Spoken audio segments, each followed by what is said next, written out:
দেখো কত সুন্দর, গ্রামে কত গাছপালা আছে, কত কিছু আছে, কত বাড়ি আছে। গ্রামে একটা সৌন্দর্যই যেন থাকে। কত গাছ, কত ফুল।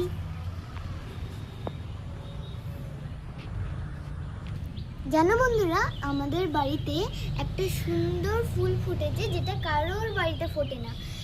এই ফুলটা রাত্রিবেলা ফোটে, আবার সূর্য ওঠার সঙ্গে সঙ্গেই বন্ধ হয়ে যায়।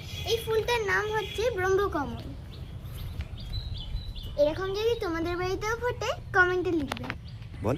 আমাদের বাড়ির ছাদ থেকে দেখো পুরো ভিউটা পাওয়া যায়। কত সুন্দর গাছ, দূর দূর থেকে গাছ দেখা যায়। কত জায়গা।